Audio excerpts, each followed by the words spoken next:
ओमकार नाथ ठाकुर साधु संगीत पंडित विष्णु दिगंबर पुलस्कर के योग शिष्य में पंडित ओमकार नाथ ठाकुर का नाम बड़े आदर से लिया जाता है। संगीत और संगीतज्ञों को ऊंचा उठाने का व्रत जो पंडित विष्णु दिगंबर जी ने ले रखा था, उसे उनके शिष्य पंडित ओमकार नाथ ने अवश्य पूरा करके दिखाया।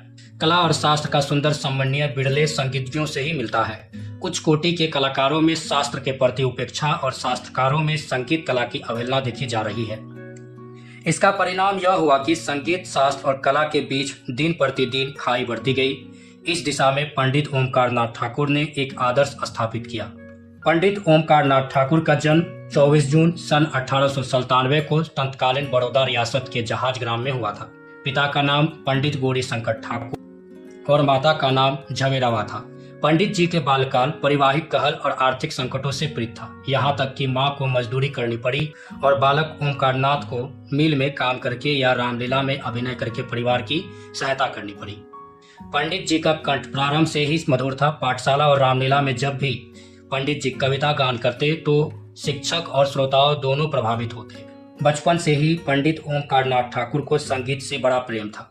संगीत सीखने और सुनने के लिए पंडित ओमकार नाथ ठाकुर सब प्रकार के कष्ट झेलने को तैयार रहते।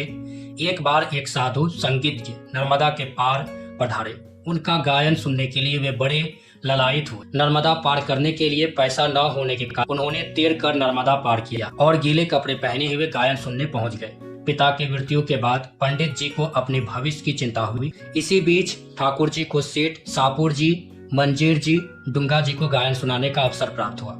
सेठ ने पंडित जी के बड़े भाई पंडित बालकृष्ण को यह सुझाव दिया कि उन्हें पंडित विष्णु दिगंबर जी के पास बम्बई संगीत सीखने के लिए भेज दिया जाए। उस सज्जन ने मार्ग व्यय के लिए कुछ रुपए भी दिए।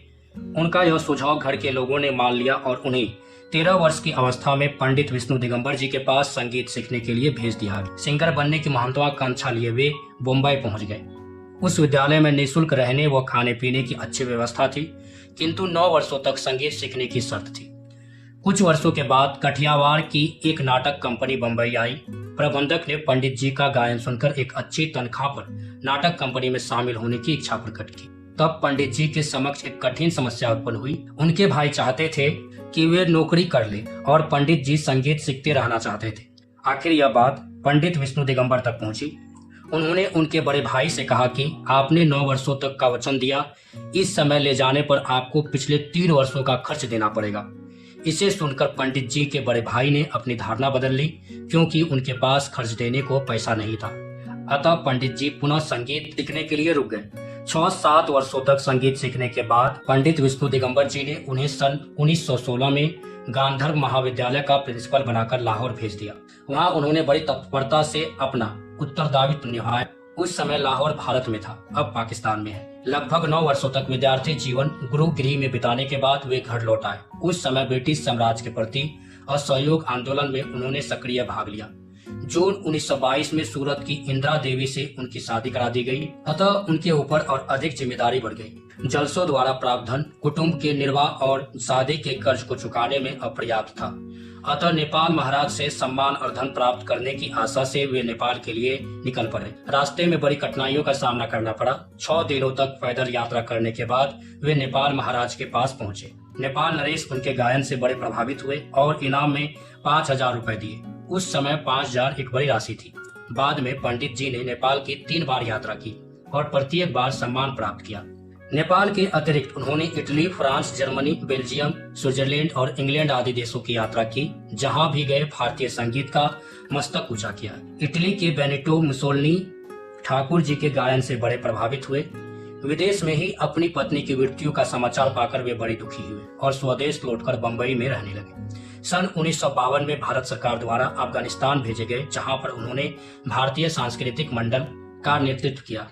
सन 1953 में बुडापेस्ट और सन 1954 में जर्मनी में आयोजित विश्व शांति परिषद में भारत का प्रतिनिधित्व किया। कला के साथ साथ उन्होंने शास्त्र पक्ष पर भी बहुत ध्यान दिया। सन 1938 में संगीतांजलि प्रथम भाग प्रकाशित, जिसमें कला पक्ष पर प्रकाश डाला गया। इसके 7 भाग अब तक प्रकाशित हो चुके हैं। इस श्रृंखला के अतिरिक्त वर्णा भारतीय नामक पुस्तक का लेखन किया, जिसमें शास्त्र की गुत्थियों को सुलझाया गया। संगीतांजलि में उन्होंने स्वरचित स्वरलिपि पद्धति का अनुसरण किया। सन 1930 में राजकीय सांस्कृतिक महाविद्यालय कोलकाता द्वारा संगीत मानदंड, सन 1933 में विशुद्ध सांस्कृतिक महाविद्यालय काशी द्वारा संगीत सम्राट और सन 1955 में गणतंत्र दिवस के अवसर पर भारत के राष्ट्रपति द्वारा पद्मश्री की उपाधि से विभूषित किया गया। सन 1950 में काशी हिंदू विश्वविद्यालय में श्री कला संगीत भारती के नाम से संगीत महाविद्यालय की स्थापना हुई और पंडित जी ने उनका अध्यक्ष पद ग्रहण किया। उन्होंने वहां अनेक शिष्यों को तैयार किया। पंडित जी को तैरने का बड़ा शौक था। किसी प्रकार की नशा उन्हें प्रिय नहीं थी। विदेशों में भी पूर्ण शाकाहारी व्रत निभाया।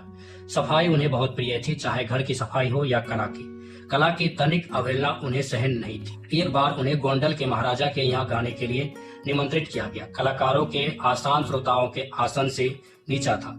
यह बात पंडित जी को बहुत बुरी लगी और उन्हें यह कहना पड़ा कि गाना समाप्त होने के बाद मुझे जमीन पर बैठने में आपत्ति न होगी, किंतु कला के प्रदर्शन के समय कला और कलाकार का अपमान मैं नहीं सहूंगा। आखिर महाराज साहब को तुरंत उच्च आसन की व्यवस्था करनी पड़ी। पंडित जी की गायिका ग्वालियर घराने से संबंध रखती थी। ख्याल गायिका इस परंपरा की विशेषता है। पंडित जी ख्याल गायक होते हुए भी ध्रुपद और ठुमरी का प्रदर्शन सफलता पूर्वक कर सकते थे। ठुमरी में सिंगारिता होने के कारण ठुमरी के ढंग पर भी भजन गाने की नई शैली को पंडित जी ने अपनाया। जोगी मत जा भैया मोरी, मैं नहीं माखन खायो, रे दिन कैसे कटी है आदि भजनों के रिकॉर्ड हैं, जो साधारण जनता तक के कानों में गूंजती है।